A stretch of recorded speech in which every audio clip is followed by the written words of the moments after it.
Tuhan. Kami mau duduk diam dengar firman-Mu. Urapi hamba-Mu Tuhan dapat mengajar kebenaran firman Allah. Urapi dia lidah bibir perkataannya diambil alih dari surga. Kata kalimat yang keluar benar-benar isi hati Tuhan. Pengajaran yang murni, pengajaran yang benar. Tidak ada yang salah. Dan biar melalui firman yang disampaikan, baik hamba yang menyampaikan firman ataupun mereka yang mendengar firman, kami sama-sama diberkati oleh Tuhan. Allah Roh Kudus, sederhanakan firman-Mu, buat umat-Mu mengerti. Segala yang jahat kami percaya tidak berkuasa. Darah Yesus tutup bungkus setiap kami, dan kami imani kami pulang. Kami diberkati dengan dahsyat dan luar biasa. Dalam satu nama yang ajaib, nama Tuhan kami Yesus Kristus. Kerinduanku Church yang siap diberkati kebenaran firman Tuhan. Sama-sama dengan iman kita boleh katakan amin. Kita berikan kemuliaan, tepuk tangan. Silakan duduk kembali saudara. Terpujilah nama Tuhan yang telah mengumpulkan saudara dan saya pada pagi menjelang siang hari ini. Terimalah salam terbaik dari mimbar yang kudus ini. Shalom kerinduanku Church. Bisa lebih kompak, lebih semangat lagi saudara. Shalom. Apa kabar semuanya saudara? Tuhan Yesus itu dahsyat, amin. Saya belum melihat tangan-tangan yang bangga punya Tuhan Yesus. Boleh lambaikan tangan saudara. Kalau saudara tidak keberatan, jumpai 2-3 orang di kiri kanan saudara. Pegang tangannya, tatap matanya, katakan Tuhan Yesus dahsyat atas kamu. Bilang saudara, Tuhan Yesus dahsyat atas kamu. Puji Tuhan. Yuk kita berikan tepuk tangan dulu yang dahsyat. Bisa lebih dahsyat dari ini. Biar ramai gereja kita. Kita masuk kepada minggu kedua dari sebuah tema besar Bapak Ibu, The Work of Christ atau karya Kristus. Di minggu pertama kita minggu lalu belajar mengenai salib dan kebangkitannya. Dan di minggu kedua ini kita akan belajar mengenai The Work of Redemption atau karya penebusan. Dan yang akan saya ajar saudara adalah salah satu kebenaran vital dari iman kekristenan. Yang akan saudara dengar adalah sebuah pengajaran yang saya berusaha menyederhanakan firman Tuhan ini. Tetapi dalam pelajaran atau dalam saya mempelajari khotbah ini, saya menemukan bahwa tidak dapat dikurangi dan tidak dapat dilebihkan pengajaran mengenai hal yang akan saya sampaikan. Saya beri judul khotbah hari ini adalah Why the Blood? Mengapa harus darah? Why blood? Kenapa darah? Alkitab banyak mencatat mengenai darah. At least ada 360 kali Alkitab menyebut mengenai kata darah. Dan kalau saudara mempelajari dalam Alkitab, darah menjadi topik yang sangat esensi di dalam Alkitab. Darah menjadi topik yang sangat sering dibahas. Bahkan kalau saudara mempelajari kata penebusan, dikaitkan langsung dengan yang namanya kata darah. Darah anak domba, darah korban, dan darah Yesus Kristus Tuhan kita. Imamat 17 ayatnya yang ke-11. Kita buka dulu dasar khotbah atau dasar ayatnya. Mari kita baca sama-sama. 3, 2, 1 ya. Karena dan aku telah memberikan darah itu kepadamu di atas untuk mengadakan pendamaian bagi nyawamu. Karena darah apa? Mengadakan perdamaian dengan nyawa. Darah bicara kehidupan. Sama-sama bilang sama saya, darah bicara kehidupan. Saudara baca dalam kitab Imamat, Allah banyak membahas mengenai darah. Salah satunya dilarang memakan darah. Karena di dalam darah ada kehidupan. Tetapi beberapa ribu tahun yang kemudian, Yesus di suatu malam berkata kepada murid-muridnya, inilah darahku yang dipersembahkan sebagai korban penebus dosa kamu. Kita orang Batak, orang Jawa, orang Manado dan seterusnya gak kaget dengar itu. Tetapi orang Yahudi yang ribuan tahun dengar perintah tidak boleh makan darah. Di suatu malam Paskah, gurunya, rabinya, Mesiasnya berkata, inilah darahku, minumlah. Makanya para murid-murid itu kaget, mereka syok. Karena mereka diajar ribuan tahun tidak boleh makan darah. Oleh karena itu Bapak Ibu, mari kita lihat dulu. Kalau kita mempelajari seluruh dunia, sama-sama bilang sama saya, seluruh dunia. Secara naluri memahami bahwa darah berkaitan dengan penebusan. Seluruh dunia. Tetapi Injil menjelaskan secara benar. Saudara perlu mengerti dulu bahwa iblis rajanya mengimitasi. Iblis rajanya membuat yang namanya KW2, KW3 dan KW-KW seterusnya. Yang ngerti bilang amin dulu. Makanya iblis mengimitasi darah Yesus. Iblis dengan yang namanya, kalau kita lihat Bapak Ibu, darah dalam kepercayaan dunia. Darah berkaitan dengan kehidupan. Darah berkaitan dengan pengorbanan, darah berkaitan dengan penebusan, darah berkaitan dengan dunia roh. Karena kalau saudara lihat dari Kejadian 3 ayat yang ke-21, ketika manusia jatuh dalam dosa, terjadi penumpahan darah pertama kali. Bapak Ibu, Alkitab mengatakan, Alkitab tidak menyebut hewan yang dikurbankan, tapi Alkitab menyebut ada darah tercurah. Karena tahu dari mana? Karena Adam dan Hawa ditutupi dengan apa Bapak Ibu? Kulit binatang, mati, ada binatang yang mati. Kalau kita lihat saudara kita Bapak Ibu beda keyakinan, Bapak Ibu merayakan hari raya kurban atau Idul Adha, menyembelih kambing, sapi, darah ditumpahkan. Bapak Ibu, ini menyebutkan fakta atau bentuk ketaatan kepada Allah. Tetapi bedanya korban ini harus diulang setiap tahun. Tidak pernah cukup dan tidak pernah selesai. Bapak Ibu, tradisi di sebuah suku di Indonesia, saya sengaja menyebut sebuah suku supaya tidak menyinggung suku-suku yang lain. Mereka akan menyembeli puluhan hingga ratusan korban sembeli. Darah ditumpahkan. Mereka percaya semakin banyak darah, maka semakin cepat perjalanan ke alam baka. Ini dipercaya arwah menuju ke tempat alam roh. Darah dipercaya menjadi bekal perjalanan roh. Darah dipercaya membuka jalan ke kehidupan setelah kematian. Bahkan kalau kita melihat lagi Bapak Ibu praktik okultisme. Praktik okultisme atau kuasa kegelapan banyak pakai apa Bapak Ibu? Darah. Darah ayam, darah kambing, darah hewan dan seterusnya. Ada jemaat datang sama saya bilang gini, Pak, saya mau buka toko. Ada orang pinter suruh saya cari ayam. Ayamnya dari ujung sampai bawah semuanya hitam. Sampai semuanya pokoknya hitam. Nanti darahnya dipotong, darahnya disebarin. Ini bukan khotbah yang mengerikan, bukan saudara ya. Tapi saya sedang membangun sebuah konteks berpikir supaya saudara nanti pulang ngerti apa kuasa dari darah Yesus. Katakan amin dulu. Makanya Bapak Ibu dalam kuasa kegelapan, darah dipakai perjanjian roh. Darah dipakai untuk membuka portal spiritual. Karena dunia memahami darah membawa otoritas kehidupan. Tetapi Alkitab bahkan dalam budaya kuno, Bapak Ibu, Yunani kuno, budaya Aztek, budaya Romawi, dan seterusnya ada sebuah pola. Sama-sama bilang sama saya pola. Pola dari kejadian dari zaman Yunani, zaman Aztek, zaman Romawi ada pola. Apa polanya Pak Pendeta? Polanya adalah manusia memahami tanpa darah tidak ada penebusan. Tanpa darah tidak ada penebusan. Seluruh dunia percaya darah itu penting. Orang percaya, orang bukan orang percaya, orang anak Tuhan atau ateis, mereka percaya darah itu apa? Penting. Wahyu 13 ayatnya yang ke-8. Bapak Ibu sabar sebentar, saya sedang menyodorkan beberapa fakta Alkitab. Nanti pulang dari tempat ini endingnya saudara pasti diberkati. Yuk kita baca Wahyu 13 ayat yang ke-8. 3, 2, ya. Dan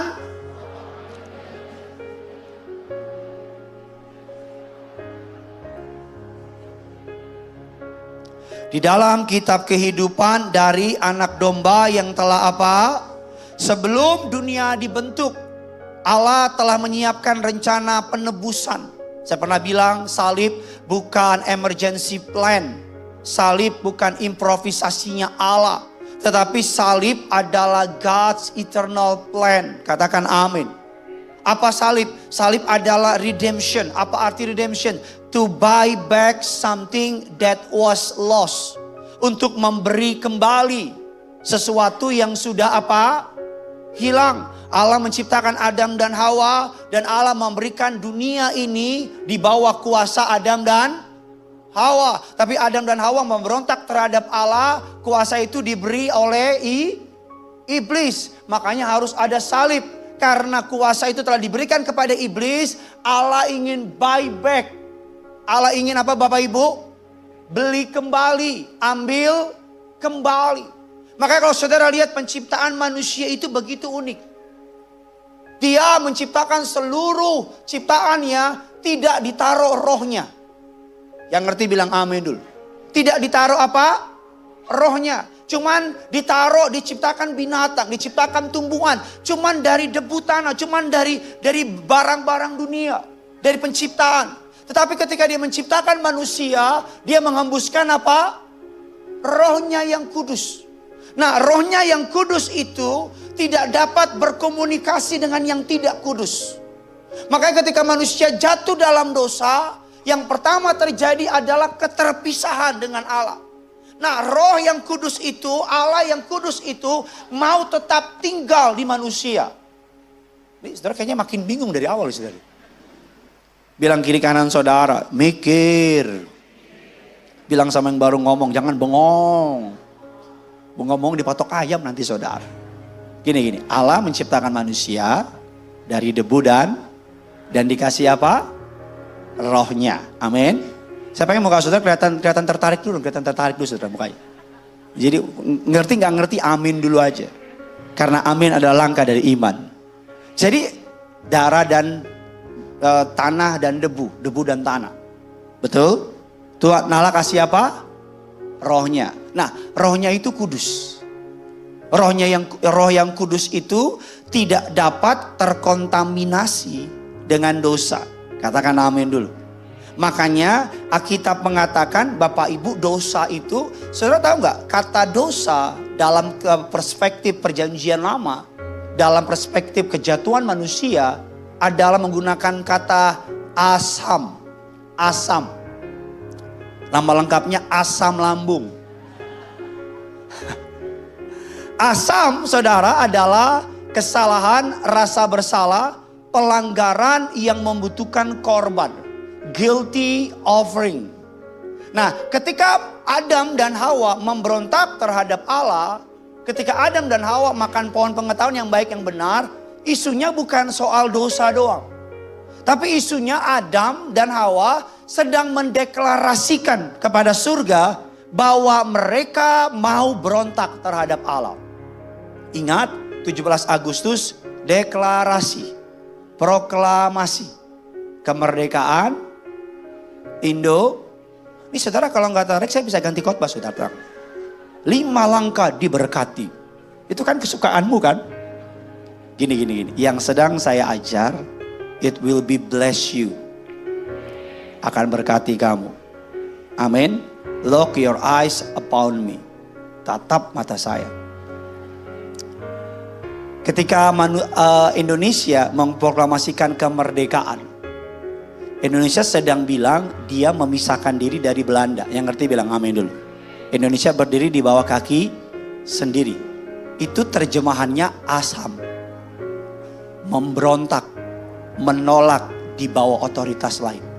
Jadi ketika Adam dan Hawa memakan buah pohon pengetahuan yang benar, Adam sedang bilang sama Tuhan bahwa hari ini saya deklarasikan kemerdekaan saya dari kerajaan surga. Itu yang menjadi masalah. Bahwa Adam sedang bilang, Bapak Ibu ini bukan Adam suaminya Inul. Adam sedang bilang sama Hawa bahwa bukan surga yang memimpin saya. Terjadi pemberontakan, ada kepemimpinan baru. Iblis memimpin. Makanya Bapak Ibu kita melihat, Bapak Ibu ini bukan hanya kesalahan moral, tapi pemberontakan terhadap pemerintahan Allah. Roma 6 ayat yang ke-23. Roma 6 ayat yang ke-23 kita baca sama-sama 3, 2, iya.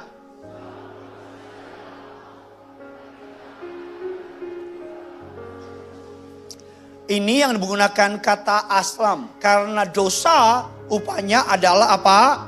Maut. Keterpisahan dengan Allah berarti bicara mengenai maut. Nah, mari kita lihat lagi lebih dalam lagi. Bapak Ibu, saya sedang membawa saudara Kejadian 3 ayatnya yang ke-9. Mari sama-sama kita baca Kejadian 3 ayat ke-9. 3, 2, ya. Di manakah engkau? Banyak orang gak ngerti kenapa Tuhan punya sikap atau punya karakter omniscience. Artinya apa? Allah maha tahu. Yang kedua, dia omnipotent. Allah maha hadir. Yang ketiga, dia omnipresence. Artinya yang ketiga apa Bapak? Allah maha kuasa, omnipotent. Yang ketiga, Allah maha hadir. Tetapi Allah yang maha kuasa, Allah yang maha tahu, Allah yang maha hadir bertanya kepada Adam, di manakah engkau? Karena yang ditanya oleh Allah bukan lokasi. Yang ngerti bilang amin dulu. Yang ditanya oleh Allah kepada Adam bukan apa? Lokasi. Tapi yang ditanya oleh Allah kepada Adam adalah posisi. Bisa ngerti gak saudara? Kalau lokasi adalah mengenai lokasi fisika Adam. Tetapi yang ditanya oleh Allah adalah posisi hatinya Adam. Ketika manusia jatuh dalam dosa, Allah nggak tahu posisi Adam. Allah tahu Adam lagi ngumpet di balik puun. Kalau Allah versi orang Betawi gitu. Tetapi yang Allah tanya bukan di mana posisi kamu. Yang Allah tanya adalah di mana hati kamu. Apakah kamu masih mengasihi aku apa tidak?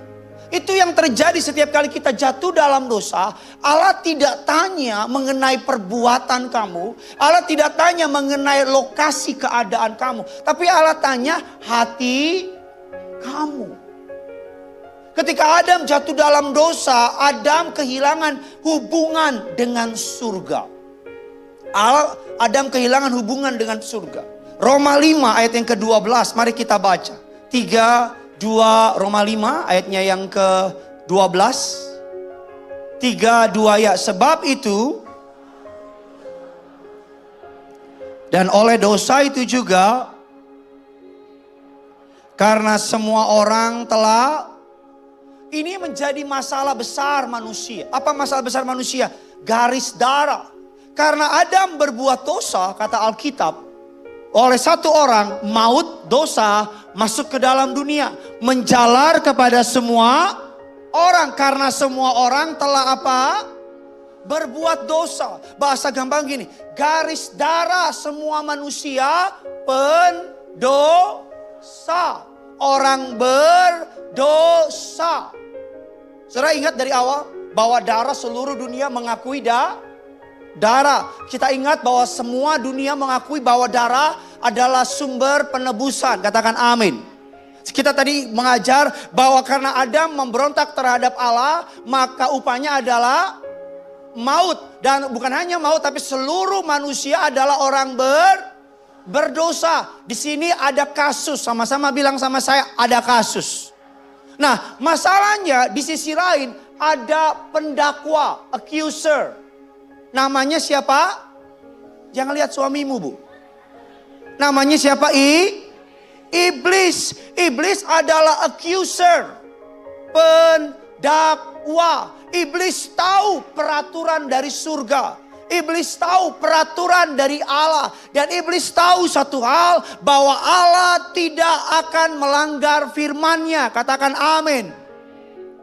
Kasus ini dibawa oleh iblis ke pengadilan Allah. Iblis bilang sama Allah, upah dosa apa tadi? Maut. Iblis bilang apa sama Allah? Kan kamu yang firman, barang siapa memakan buah ini, dia harus mati. Sampai sini bisa ngerti maksud saya? Ada law, makanya ada dari law, ada lawyer. Ini saya sambung-sambungin aja sih. Dari law ada lawyer, makanya mother-in-law. Jangan jadi mother-in-law, mother-in grace. Nggak lucu tadi? Nggak ya, mantap. Jokes bapak-bapak. Iblis bawa case ini. Iblis bilang gini, kan firmanmu bilang, ini, ini. Manusia harus mati. Sama-sama bilang sama saya, harus mati. Dalam kitab Wahyu dikatakan iblis mendakwa manusia siang dan malam. Makanya di sini kita akan mengerti apa makna dari darah Yesus. Di sini kita akan memahami. Tadi kita mengerti seluruh dunia mempercayai ada kuasa di balik darah. Kita mengerti ada kejadian. Apa kejadiannya? Manusia jatuh dalam dosa. Upah dari dosa adalah apa? Maut. Celakanya ada iblis yang membawa kasus ini. Mendakwa saudara. Celakanya, bukan celakanya. Tuhan kita adalah Allah yang adil. Katakan amin. Nah mari kita lihat lagi. Fakta mengenai darah secara umum. Secara ilmiah, Bapak Ibu, darah yang pertama adalah pembawa hidup. Betul? Ada dokter di sini? Oh, tidak ada. Puji Tuhan ya. Oh, Dokter Zion. Yang tadi MTR, saudara. MCR. Darah membawa oksigen ke seluruh tubuh. Tanpa oksigen, sel mati dalam menit. Otak mulai rusak dalam 4 menit tanpa aliran darah. Jadi yang pertama, darah membawa kehidupan secara ilmu pengetahuan. Yang kedua, darah membawa nutrisi atau kekuatan. Darah membawa glukosa, darah membawa vitamin, darah membawa mineral, darah membawa protein, dan seterusnya. Tanpa darah, tubuh gak bisa bergerak, otot gak bisa bekerja, organ jadi mati. Jadi darah bukan hanya cairan, tapi bagi tubuh, darah adalah sistem kehidupan. Yang ketiga, darah adalah sistem pertahanan tubuh. Dalam darah ada sel darah putih, imun sistem, ada antibody, ada platelet. Saya nggak tahu benar apa nggak nyebutnya. Yang saya tahu pelet buat makan burung. Platelet penyembuhan luka. Saudara jatuh nih, berdarah. Terus saudara obatin, berapa bulan kemudian apa? Tetap luka karena di dalam. Oh. Karena apa? Ada yang apa? Gue udah curiga nih ketika gue nyiapin khotbah ini pasti jemaat nggak ngengong di jemaat ini. Gue udah curiga dari awal, gue udah nyiapin khotbah bagus-bagus, udah susun rapi-rapi, udah baca jurnal kesehatan, udah baca detail penelitian sampai ke Aztec, ke Yunani. Pasti jemaat makasih gini. Hah? Colek istrinya, aduh Gideon. Aduh darah-darah. Aku suka makan sang-sang pakai darah Gideon. Bapak Ibu jemaat yang dikasihi Tuhan, darah bicara perlindungan. Yang keempat, kematian terjadi ketika darah hilang. Secara medis, kalau orang kehilangan darah herma Hg, maka orang bisa mati. Kekurangan darah. Kalau keracunan darah, sepsis, orang bisa mati. Kalau darah berhenti mengalir, cardiac arrest, orang bisa mati. Saya sampai dalam inti khotbah saya. Lalu, apa makna darah Yesus? Itu pertanyaan besar. Amin. Kita sudah ngerti tadi bahwa seluruh dunia dari zaman kuno sampai sekarang mempercayai tentang darah. Betul? Bahkan kuasa kegelapan pakai darah. Dan kita mengerti bahwa manusia jatuh dalam dosa. Upah dari dosa adalah apa? Maut. Dan kita tahu ada iblis sang pendakwa. Dia mendakwa setiap kita siang dan malam. Lalu pertanyaan besarnya, pertanyaan $1 juta dikata orang. Lalu apa makna darah Yesus bagi setiap kita? Yang pertama, sambil saya undang pemain keyboard. Yang pertama, the blood that cleanses. Darah yang menyucikan. Darah yang apa Bapak Ibu? Saudara perlu mengerti, spiritual realm dan is a legal realm. Atau keadaan dunia rohani atau dalam dunia roh adalah legal dalam keadaan dunia ini. Allah adalah hakim yang bergerak atas dasar hukum. dia Bapa kita yang baik, tapi dia juga hakim yang adil. Katakan amin. Bapa yang baik dan hakim yang apa? Adil. Dan kita mengerti ketika Adam dan Hawa berdosa, hukumannya adalah apa? Mati. Jadi ganjaran yang sah untuk manusia adalah maut. Gak bisa enggak? Manusia harus mati. Garis keturunan kita semua harus mati. Nah, Allah ingin berdiam dalam tubuh kita. Tapi tanpa darah, Allah gak bisa masuk. Yang ngerti bilang amin dulu. Tanpa darah Yesus, rohnya yang kudus itu gak bisa berdiam dalam hidup kita. Karena Allah, roh Allah yang kudus itu tidak bisa bercampur dengan nature dosa. Makanya ketika darah Yesus tercurah di kayu salib, itu menjadi pintu masuk. Bahwa Allah bisa kembali berdiam dalam saudara dan saya, katakan amin.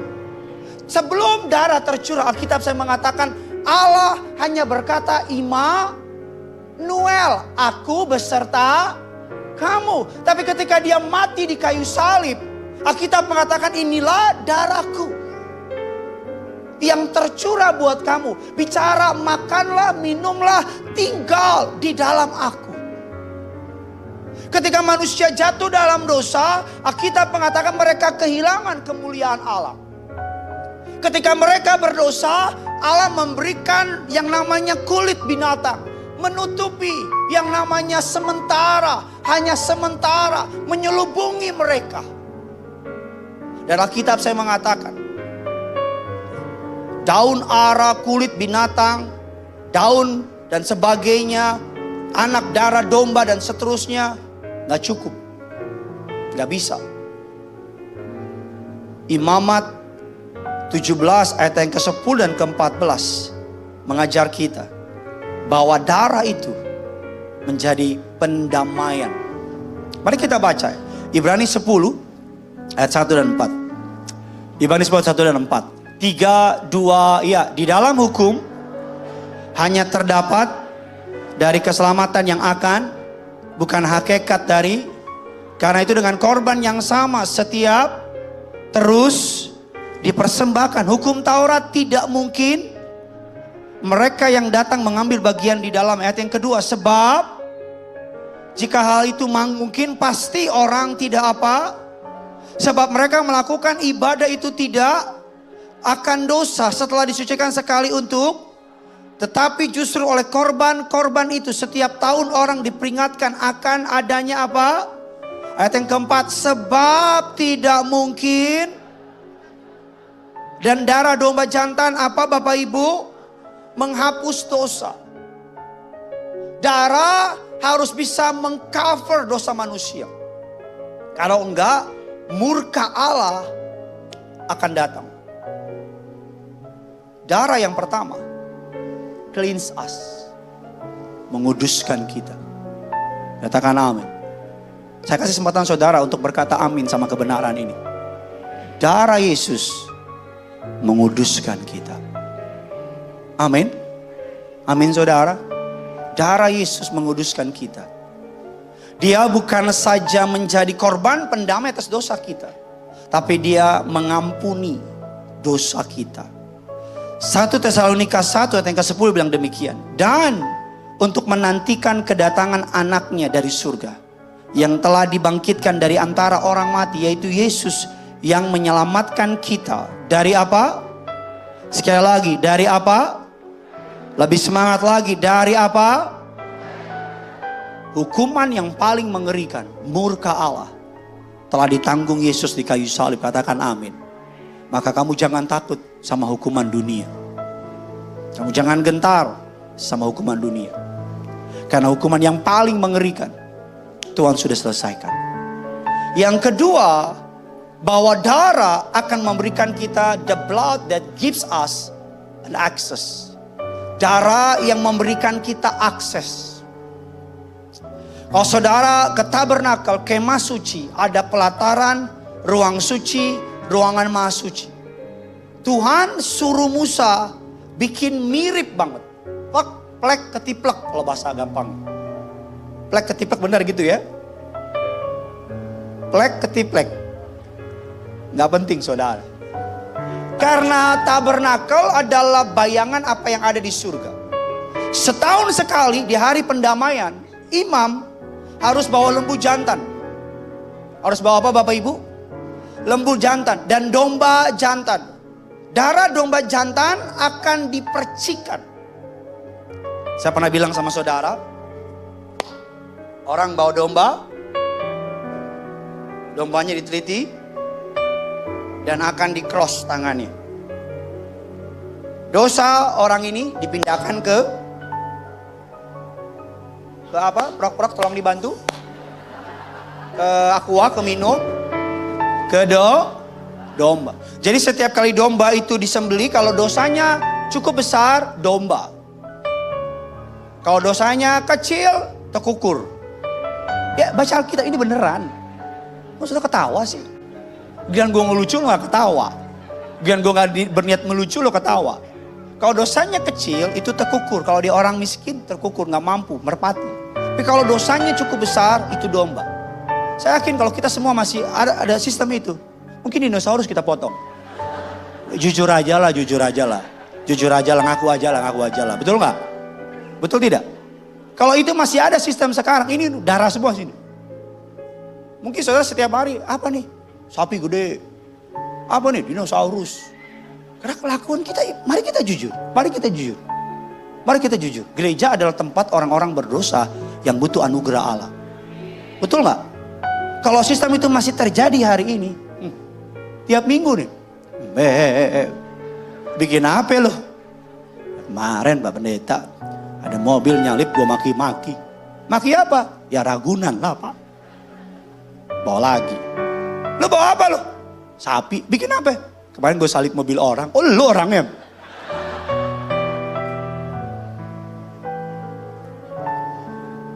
Bapak Ibu jemaat yang dikasih Tuhan setiap setahun sekali.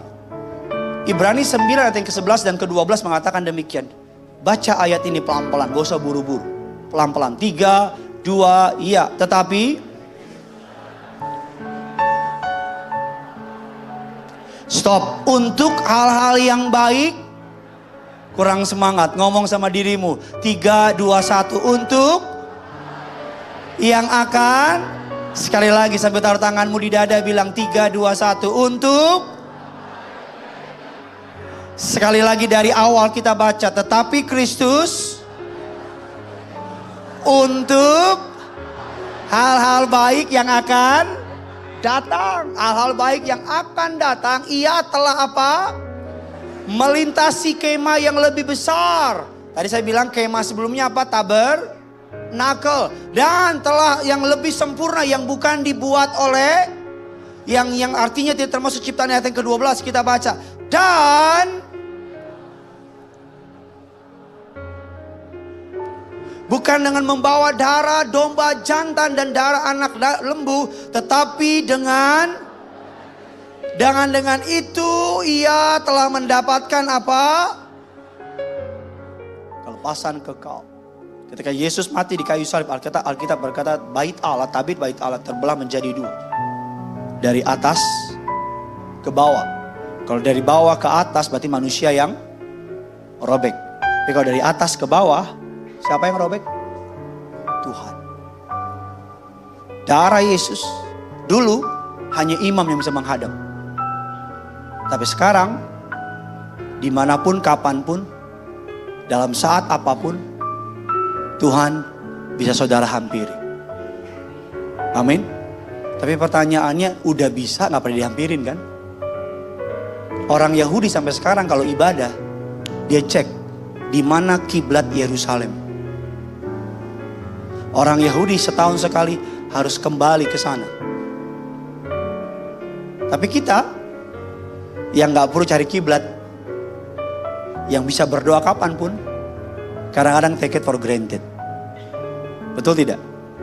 Gak pernah pakai itu. Markus 15, 37 dan 38 mengatakan demikian. Lalu berserulah Yesus dengan suara nyaring dan menyerahkan nyawanya. Ayat yang ke-38 kita baca. Ketika itu, artinya darah Yesus memberi akses kepada Allah. Kita nggak lagi butuh perantara untuk datang kepada Allah. Saudara nggak dapat ini di semua kepercayaan di dunia ini. Nggak ada. Semua kepercayaan di dunia butuh perantara. Betul tidak? Butuh apa? Perantara. Hanya dalam kekristenan saudara bisa menghadap Allahmu, Bapamu, kapanpun, dimanapun. Katakan amin. Sebagai penutup, tadi saya bilang sama saudara ada kasus hukum, ingat? Ngerti? Ada dari low jadi apa? Mantap. Yang berbuat dosa siapa? Manusia. Kalau Allah mati dalam rupa Allah, fair atau tidak? Enggak. Maka Yesus harus menjadi darah dan daging untuk menebus dosa manusia. Karena Allah adalah roh. Roh gak bisa keluar darah. Yang ngerti bilang amin dulu. Makanya Allah mengambil rupa manusia. Agar apa? Agar darahnya dicurahkan. Dan yang kedua agar apa? Agar darah Yesus menjadi alat pembayar sah atas dosa manusia. Oke, ngerti sampai di sini? Ketika manusia jatuh dalam dosa, Allah bilang demikian. Kejadian 3 ayat yang ke-15. Mari kita baca. Sedikit lagi kita selesai. 3, 2, ya. Aku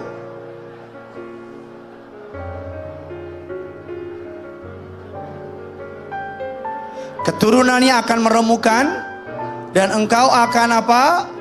Ini adalah evangelion atau kabar baik yang ditulis ribuan tahun yang lalu.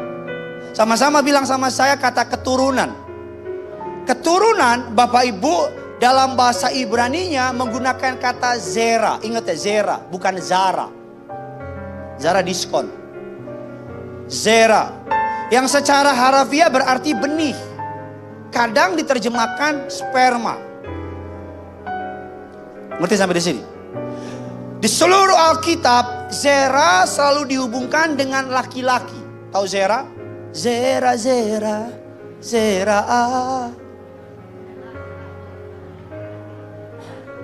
Khotbahku tergantung responmu. Kejadian 3:15, Alkitab tidak menyebut benih laki-laki.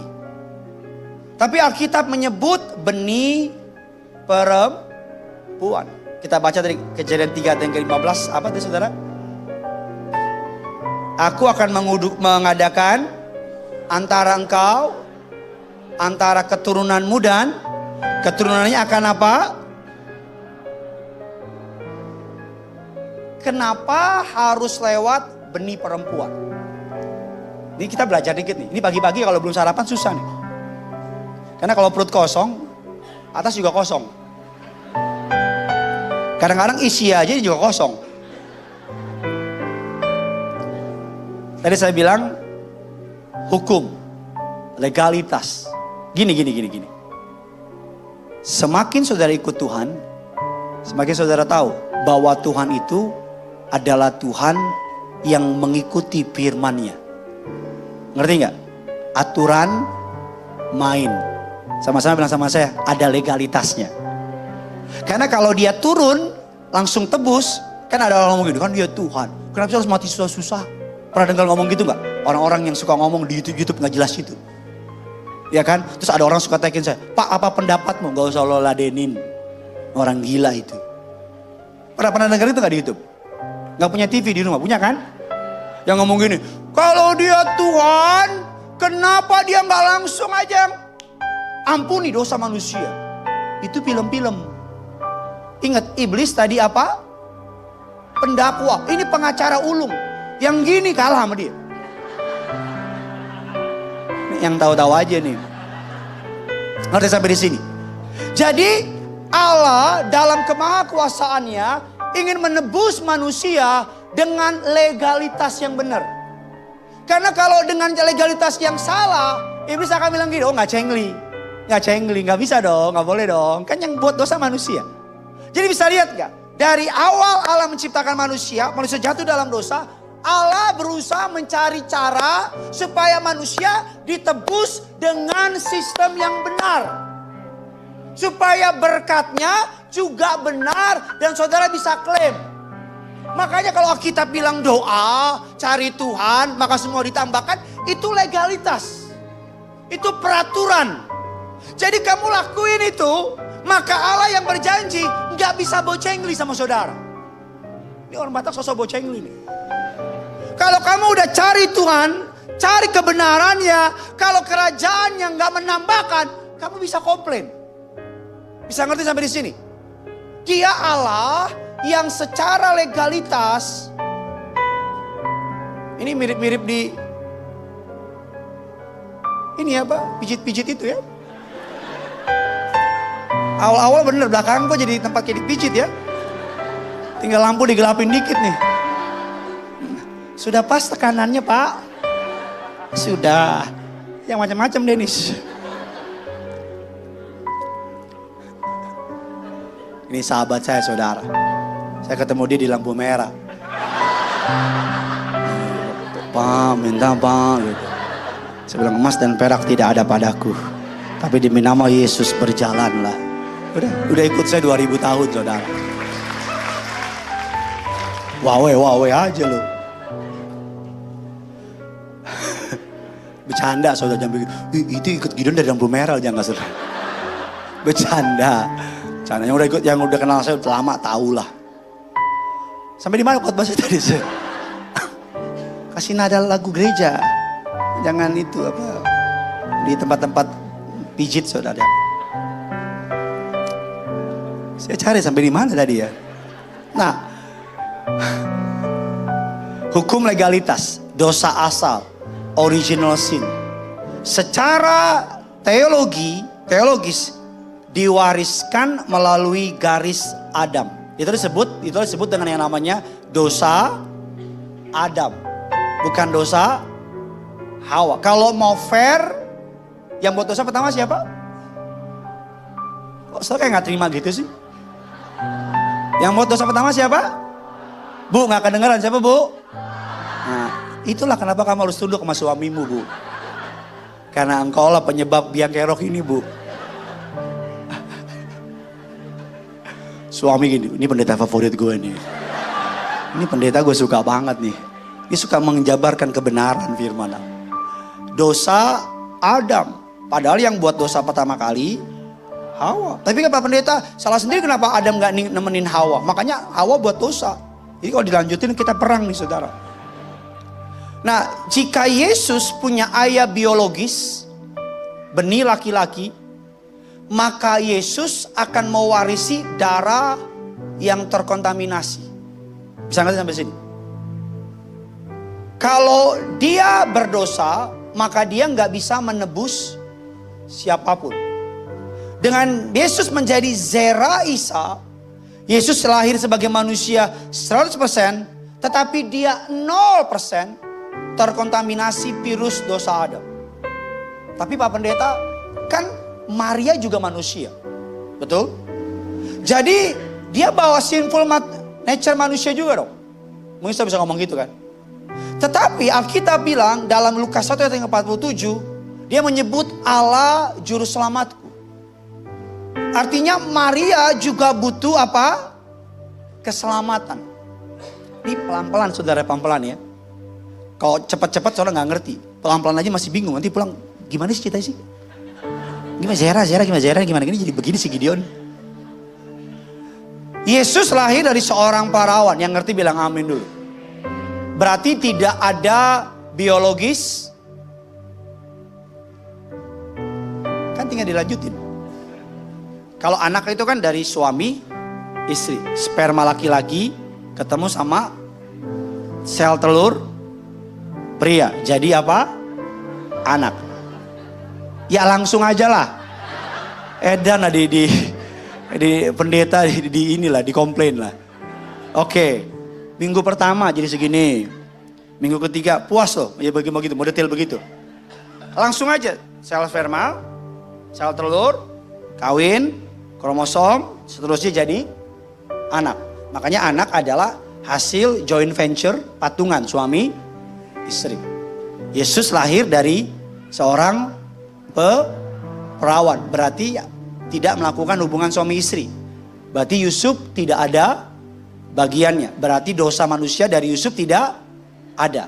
Pertanyaannya, Maria dia juga berdosa. Makanya Maria bilang dia butuh juru selamat. Oh berarti kalau gitu Pak Pendeta batal dong. Maria kan juga berdosa. Ngerti gak? Ini kalau gak ngerti bilang aja gak ngerti. Biar saya ulang lagi. Ngerti ya? Nah yang menarik Bapak Ibu,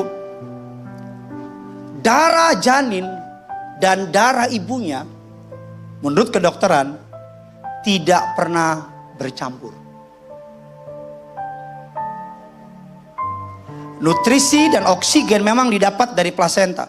Tetapi ibu dan anak punya sistem darah sendiri. Dari sejak pembentukan. Makanya golongan darah ibu bisa beda sama golongan darah anaknya. Apalagi anak orang lain. Bisa beda. Kalau kecampur bisa mati. Makanya bisa ada yang namanya proses bayi tabung. Maria adalah inangnya. Tahu inang kan? Ini bukan inang boru, bukan. Inangnya. Maria tuh kayak hardware-nya. Benihnya dari Allah. That's why Yesus adalah manusia yang datang ke dunia dari benih Allah. Tapi diambil tubuh manusia. Jadi Yesus adalah manusia pertama sejak Adam yang lahir dengan darah yang bersih. That's why darah manusia biasa gak bisa bayar dosa. Orang nyawa aja kita berhutang kok. Gimana mau bayarin utang nyawa orang lain? Makanya hanya darah Yesus yang maha kudus yang mampu membayar dosa manusia. Makanya iblis ketika Yesus mati di kayu salib, nonton film Passion of the Christ kan? Ketika dia itu, iblis teriak kan? Karena dia tahu game over, sudah selesai. Dosa manusia telah ditebus dengan secara legal, sah. Iblis gak punya kuasa lagi sama saudara dan saya. Tepuk tangannya bisa lebih dahsyat dari ini. Iblis gak menemukan satu celah hukum pun. Gak bisa. Kalau Allah gak lagi nuntut kamu, kalau Allah lagi gak lagi menghakimi kamu, lalu kenapa kamu masih menghakimi dirimu sendiri? Kalau Allah sudah mengampuni kamu, lalu kenapa kamu gak ngampunin orang lain? Kenapa kamu gak ngampunin dirimu sendiri? Kalau Allah berkata it is finished, sudah selesai. Berapa waktu yang lalu anak saya peluk saya cuma ngomong begini, Papa, gene sayang Papa. Itu kalimat gene sayang Papa. Itu kalimat terindah. Gene sayang Papa. Adanya bisikin saya lagi, Papa botak, Papa gepeng. Tapi gini sayang Papa. 3 kalimat. Mungkin kalimat terindah saudara, mulai hari ini naik gaji. Itu indah ya? Enggak. Atau kalimat terindah saudara, Mama bangga sama kamu. Atau kalimat terindah saudara, masalahmu sudah selesai. Tapi kalimat terindah yang pernah didengar manusia 2000 tahun yang lalu, di atas kayu salib, Yesus berteriak, sudah selesai. Sudah selesai. Itu titik loh, gak koma. Jadi gak bisa dikurangin, gak bisa ditambahin. Jangan tambahin Yesus dengan plus-plus. Yesus saja cukup. Jangan tambahin Yesus dengan horoskop. Bagus punya Yesus, tapi juga harus begini dong biar keren. Oh kita juga percaya Yesus. Tapi begini dong biar bagus.